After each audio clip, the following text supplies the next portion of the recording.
Well, good afternoon, everybody. My name is Roger Derling. I'm Executive Director of the Santa Barbara International Film Festival, and I'm joined today by Benjamin Goedert, who is the writer and director of the short film Santa Barbara Wheat Country. The film premiered. I'm very proud of this. The film premiered just recently as the closing night of the Santa Barbara Film Festival. Welcome, Ben. Thank you, Roger. Thanks for having me. I think for those who don't know and are watching this, we happen to be colleagues. We've been working together here at the Santa Barbara Film Festival, and you made a film. Yeah. So I was very proud to feature it. It's a terrific film, and it's such a timely subject, and it's such a divisive subject.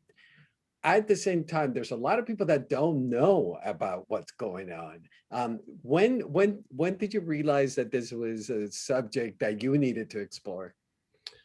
First off, let me make a couple shout outs. I just want to thank everybody who's logged in. I want to thank everybody. I got some friends and family joining live. So thank you for anyone who's watched the film, anyone who is interested in watching it down the road. Really appreciate it. Also, it's my dad's birthday today. I know he's going to be checking out. Happy birthday, Dad. Thanks for it all. Happy birthday, Dad. And what about the shout out that the film festival featured? Well, that's why we're here. Yeah, it's big one. But yeah, the subject, it was surprising to me to learn. So 2016, after Prop 64 passed, obviously cannabis was a hot topic across the nation. A year later, I have some relatives up in the Valley, and they turned me on to this story that Santa Barbara County specifically was a hot spot for cannabis. Correct. And at first, I doubted the scale of it all. I felt like a lot of the stories were exaggerated. But the more I learned, the more that I talked to people that were up there living around it or even involved in some of the cannabis, I found out this was in fact true. This was some of the largest in the country, some in the world. And Santa Barbara more and more was becoming a place for budding cannabis farms to an enormous scale. So the more research I did, then the enthusiasm from the people I talked to really led me to believe that this is an incredible story. The people who introduced me to it first said, hey, this is real life drama going down, incredible characters, and it's a local story. I can't really think of anything more Californian than weed and wine. Ordinarily, that would be considered copacetic, but in this case they're clashing in a big way. So yeah, I was excited to keep digging at it and realize this would be an incredible topic for a film. And how difficult was it to get the people that you got on camera to speak about the subject? That was one of the larger obstacles, in fact. Most people I talk to are incredibly dedicated to their side. They are red in the face talking about how passionate they are for or against cannabis in Santa Barbara County, specifically into these valley areas. Many of them were either involved in legal suits that had pending legal battles, so they didn't want to discuss their ideas on film, or they didn't want to upset the neighbors. Some of them that were running businesses didn't want it to run off any customers who maybe had different stance than them. The ones that agreed it was actually Autumn, the first one. Autumn Shelton was the first one that agreed to get on film, which was a big surprise. Not necessarily shocking, but cannabis I imagined at first to be one of the harder ones to tack down, but the cannabis farmers seemed more interested in getting on film and putting out their side of the story. Yeah. The residents who I felt like were worried they'd be risking, relations with their neighbors, they were the ones that were hard to track down, in fact. But Autumn Shelton, interesting, she's an award-winning entrepreneur. I actually met her at a awards ceremony. She was being honored for her business. So it was an awesome thing to have her to be a part of it.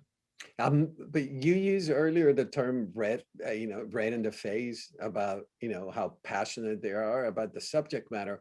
But one of the things that was striking about watching your film is how calm, cool, and collected they seem to be about stating. Is that something that you encourage from them, or is that something that they, that's just the way they were? Well, I feel like the ones that were willing to participate in the film, that agreed, they're knowledgeable of the subjects. You know, John Silva is an expert farmer. He's the fourth generation farmer up there. So to have his viewpoint on the agriculture was big. And really it was just a matter of having them be comfortable. He's a very cool, collected guy, and making them as comfortable as possible. I met them at their ranch. Susan Asbrook invited us. She was really kind to have us into her home. So certainly they were cool subjects and experts in what was going on. They were the most directly involved in what was actually happening. So some of the other people that I met with at coffee shops who I heard would be a good lead to speak with, a lot of the information I got from them was hearsay and hard to believe. So the fact that we got some of the experts and those most intimately involved, there's still so many out there that I want to include, but the ones that did will to participate, really proud of them and having them on. And I think that them being comfortable and, you know, willing to participate allowed us to pull some of the great information that they gave to us. Now, you also spoke to Jim Mosley, who's the, Lompoc City Council. Was that he was open to talk about the subject matter? Yeah, he is pretty outspokenly in favor of cannabis, as he expressed in the film. So that was actually arranged through my relative up in the valley. They had met before, so it was nice to have an in with them already. And he had a lot to say. He had a lot to say about a lot of things going on in the county, unrelated to cannabis as well. But he had a lot of good points to make about the economic development that cannabis is bringing to Lompoc. I think he was excited to share that side of the story, his stance and all of the opportunities that he saw cannabis was going to be bringing to Lompoc. So he wasn't as big of a challenge, in fact.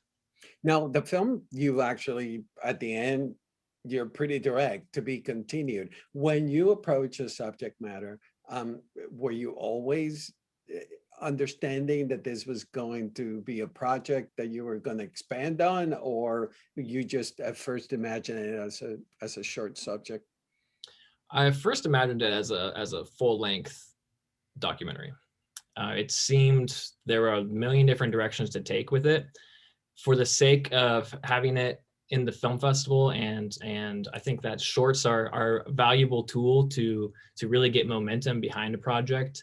And for this to possibly be an episodic, a number of shorts back to back, it seemed like the best way to go. And I had the advice of the short film as 10 minutes is really a good length, because for programming's sake, it can be included before or after and as parts of the shorts lineups like we did here at the film festival. And I found that by limiting it to a short, I was really forced to pull the essence of the story. I had to keep it very high level, big picture, which I think translated really well on screen, as opposed to getting into the nitty gritty of the science behind the terpenes of the cannabis and the wine, which is an interesting subject.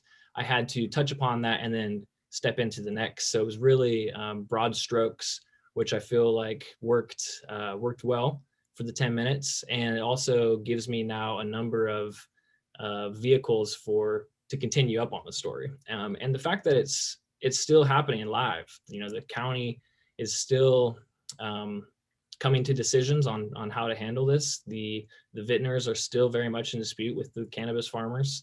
That there's a bit in there that I have a recording of a public hearing before the Planning Commission, and that was pretty recently. That was in February. Yeah. And that ended with, they realized they weren't going to come to any conclusions, and they were postponing, pushing it to a supervisor meeting. They just realized they weren't going to come to an agreement. So it's still a very hot topic and developing as we speak. Yeah, and getting more complex because, during COVID,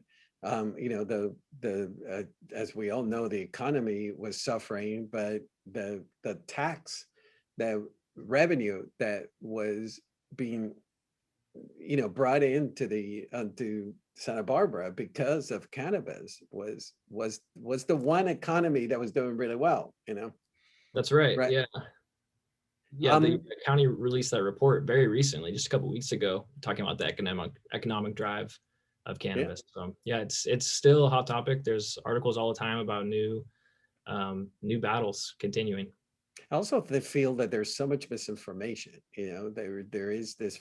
Uh, I've spoken to people that have this feeling that, like, people smoking pot and and doing crazy things, but it's just all like not well educated. Now, they're speaking, being misinformed. Yeah, of course, I think there's a lot of hype. Anytime the world is changing as dramatically as it is, there's going to be people upset on either side. And again, I think that was why it was important to hear from these sources, to hear from the council members, to hear from the residents, and to hear from, directly from the farmers, traditional agriculture, and have Autumn in there from the side of cannabis.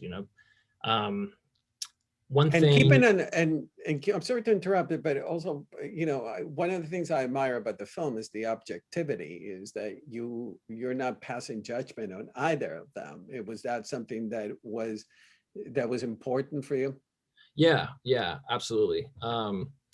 One, going back to the challenge of getting people to speak on film, one of the recurring concerns was that their words would get twisted, would be that their stance, they'd be put in a bad light, and that I would intentionally make them look foolish. So we collectively made every effort for those on film to have their concerns seem as valid as possible.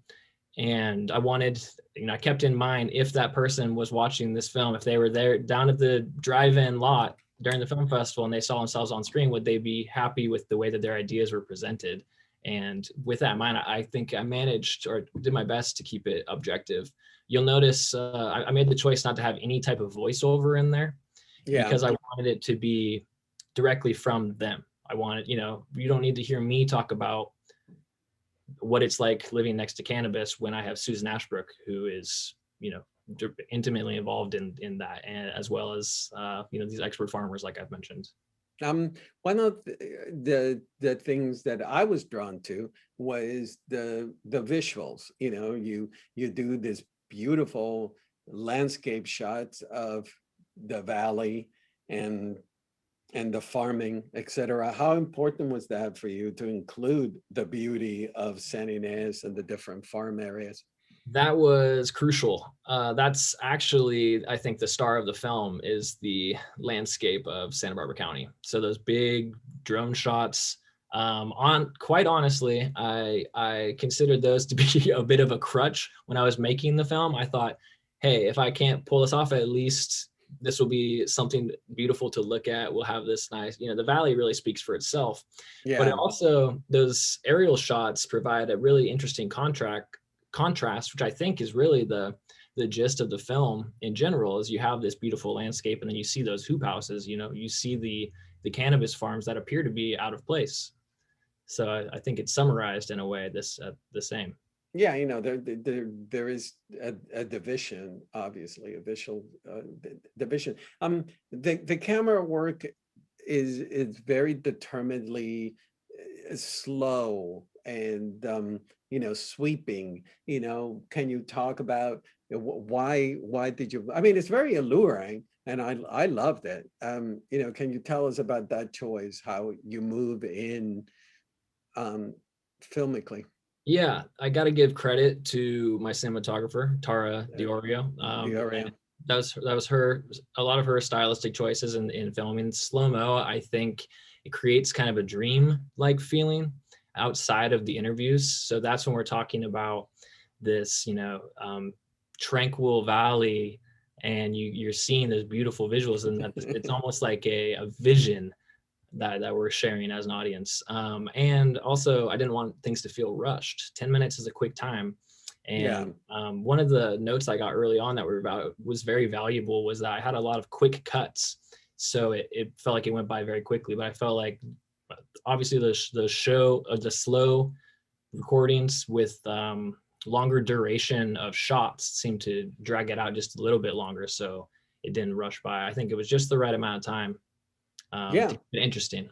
So, I mean, it took you a while to figure out the editing rhythm to the piece, or it's something that it came naturally eventually? I felt like our most productive meetings were all at once. So it was maybe in total, a week or two back and forth, but we really did the bulk of it in a couple days. Really, in a day, I would say that our most productive meeting was one day. We probably had I'd say 6 hours of just over the shoulder, shot for shot, going through and making it, as detailed as possible. And tell me about the choice of music, because I normally don't notice the soundtrack so much in a documentary, and it was pretty poignant to listen to that acoustic guitar. How did you arrive to that accompaniment? I felt like that the folky blues guitar worked well with the farm lifestyle, the ranchette, the feeling of being away from the city in the valley. I thought those ideas complemented each other well. The music for Autumn, we went through a couple of different choices, and I think the one we landed on works, where it has a happy, optimistic tone to it, but it also has a country twang. So it's not, the blues at first is really heavy. And that was when they're talking about how this is the world is changing, and it feels a bit more uncomfortable when Autumn's does have a friendlier tone to it. So those choices, I'm glad that we landed on those. Then the ambient music that fills and ends, I'm still not actually quite all the way happy with. I might end up changing that, but that was mostly just I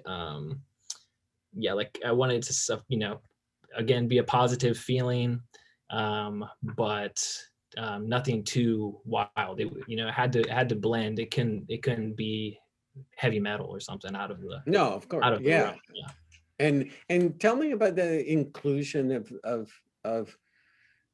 the shots of people actually smoking and seeing the smoke, and yeah. I tried to. I'm not surprised that you caught on that one. I tried to use a little Eisensteinian montage,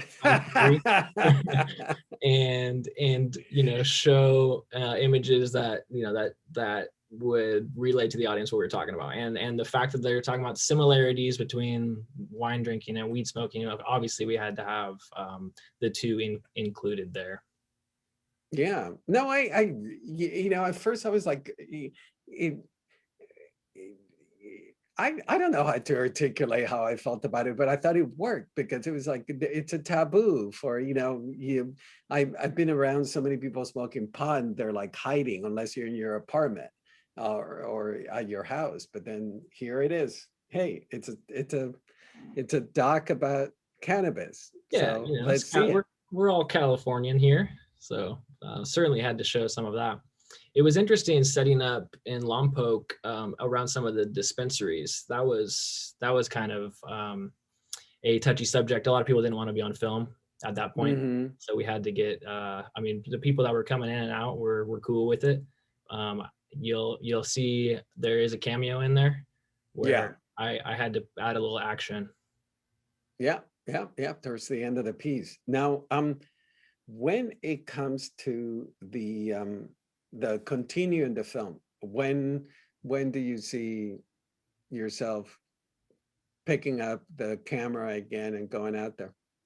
Well, interesting enough, I actually got a lot of positive feedback since this film has debuted and continues to get a little bit of love here and there. I've had people connect with me, even elected officials have reached out and said, hey, I've been involved and I want to give my viewpoint on this controversy. So it's kind of nice that now subjects are coming to me. Also, I have so much footage left over. So there's a number of directions, as I mentioned, specific to even the odor system that Autumn describes. She describes that in quite a bit of detail, and odor was a reoccurring issue on all sides of it. So I could go into that I could do it easy. 5 minutes of another 10-minute short could be just on the odor, or entire episode on just the changing landscape of the valley, how farming has turned over from one crop to the next to the next to the next, and how this style of dispute has been going on for the last 100 years, to be honest. So I did want to include those types of points that were made by the farmers and by the city councilmen, but there just wasn't space to do it. You know, like I said, I had to pull the essence out, and I didn't want to get too off track. I think the most interesting conflict, and where I think the full feature needs to narrow in on, is the fact that the wineries use chemical spray. Cannabis can't be around the chemicals, and Yeah. that cannabis will very likely impact the vintage of a wine, being as pungent as it can be and as sensitive as wine grapes are. And there's a number of farm families up there's a few that own a majority of large plots of land in San Ynez Valley, and one or two have already decided that cannabis might be the future. So I feel like that angle specifically is the most interesting to pay attention to for me. And I never asked you this, and I've been sharing an office with you for a few weeks now since the festival ended. What was it like having your film be at the closing night of the film festival? It was a pretty special moment. It was very cool. I've been attending the festival since 2012. So I think every festival I've thought to myself, maybe someday, and to see it actually happen was a bit surreal. So I'm, grateful for that, and very cool to have, I had family and friends down to see it on the big screen. That was a pretty special thing. I think this last festival was one of the most memorable. So to be a part of it was for sure very cool. Yeah. And I've sat in on so many of these types of conversations over the years. On the other end, watching Cinema Society, for example. So to be here now is pretty special. Well, likewise. Now another question, put you on the spot, that we work closely together. You fundraise for the film festival. You do a great job. You're a development director, and you were so stealth about this project. How come I didn't find out about it until the thing was done and you wanted it to be included in the festival? Well, I didn't want you guys making fun of me with my my side gig. I believe in making moves in silence, and it was cool to have something to surprise, and I didn't want it to get too hyped up and then me get too excited about it and not finish it, or too much pressure. So it worked out nice to get on my own, and then that way it was something that I could take to you guys for notes and get it in last minute. It was pretty cool. It was pretty cool.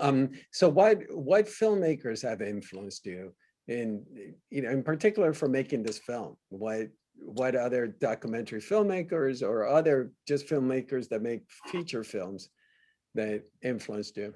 One of the defining, I think it was 2007, that was Paul Thomas Anderson's There Will Be Blood, and Coen Brothers' No Country for Old Men were the same year, or very close. And those two films, I feel like, really made me realize that this is an incredible medium that I want to be a part of. But those films are also dramatic, landscape, Western style.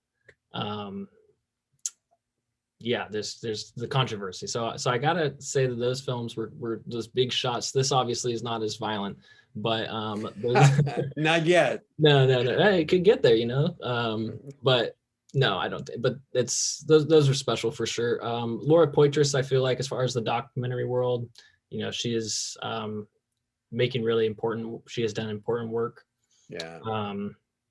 Environmental films, I think those are some of the most important. Anything that we can do to raise awareness to the world around us. So yeah, I have to give it up for those. As far as just some of my favorites, I think the Coen Brothers. And generally speaking, I think that they do it for me. That's for sure. It gave me a Terrence Malick feel, your film. I mean, the arriving into this landscape that seems so foreign to me, even though I live here, and just the lushness of the the fields, etc. It had Yeah, a thank little, you, thank you. that's a flattering thing. Now, Yeah. so if you're game, and I know that you're going to be game because you have no other choice, I have a few crazy questions I got put together to and they're like rapid fire questions. Don't It's whatever first comes to mind, Oh boy. answer. And yeah, so let's start. This is rapid fire film talk. All right. Okay, describe yourself in 3 words. Pretty damn cool. If a movie was made of your life, what genre would it be? Sci-fi. What and who would play you? Oh gosh. Oh man, I'm sorry. I'm thinking too much. Da, da, da, da, da, Who da. would play me in a movie of my life? Yes, and it's a sci-fi. And it's a sci-fi. Jonah Hill. Okay, Star Keanu Wars or Star Reeves. Trek? Star Trek, undoubtedly. Batman or Superman? Batman. What was your favorite? Good choice. What was your favorite movie growing up? Harry and the Hendersons. Okay, if you could talk in your sleep, what would you say? Where can I learn more? I'm not afraid. What is your favorite movie quote? Man. I'm sorry. I got What movie is that from? make your anger like the monkey in the piñata, hiding with the candy, hoping that the kids don't break through with a stick. It's a Zen quote. It's a obscurity by the movie Kung Pao, Into the Fist. What would you do with your 15 minutes of fame? I would try and change the world. I would try and In 15 minutes? I would the best I could. I would try and let everyone know things aren't that serious and that we should love each other a lot more. And there's really very little difference between the lot of us, and we should focus on making this planet the best it can be, and collectively reach out to other life out there. Shout out. Okay. On a scale of 1 to 10, how cool are you? Oh man, the way I'm bombing these questions, I'm gonna give myself a hard 5.8. What TV sitcom family would you be a member of? The Fresh Prince of Bel-Air for sure. If you were stranded on a tropical island, what 2 movies would you want with you?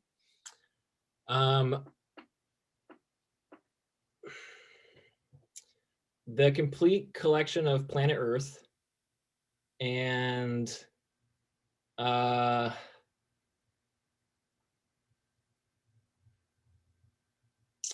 Jurassic Park. Okay. So you'll have Richard Attenborough and David Attenborough with you. Yep. What is your favorite Halloween costume ever? Boy. Okay, One let's time, pass. I saw someone one time that had, it was just a towel and a shower cap. They had just gotten out of the shower. I thought that was pretty clever. They were going everywhere in a hurry. Like, oh, I'm sorry, I'm late. I just got out of the shower. I thought that was pretty good. Okay. What is the song you hear most often? Black Dog by Led Zeppelin. If you could swim in any liquid, what would it be?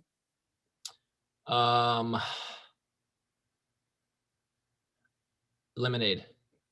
What was your favorite cartoon show growing up? The Simpsons. What was the last film you watched? The last film I watched was Daughters of the Waves, documentary at the festival. Gold or silver? Gold. Last band or artist you listened to? The Doors. And how did that particular song that the Doors was singing make you feel? It made me feel like I was driving with the top down in the sunlight. Have you done anything spontaneous lately? Submitted a film to the film festival. Man. Cho- Agreed to cho- film talk. chocolate or caramel? Chocolate. Um, is your Wi-Fi fast or slow? It's never fast enough. And K-pop or hip hop? Hip hop, undoubtedly. And what is better, being organized or attention to detail? Being organized. Okay, Ben, this has been a lot of fun. I hope it was equally fun to you. It was. You got me there at the end, man. That's all right. That's all right. But thank you for being part of Film Talk. Thanks for being an awesome colleague. And everybody out there, please spread the word about Santa Barbara Weed Country, directed by Benjamin Goedert. Thanks for tuning in, everybody. Thank you. Thanks, Roger. Bye.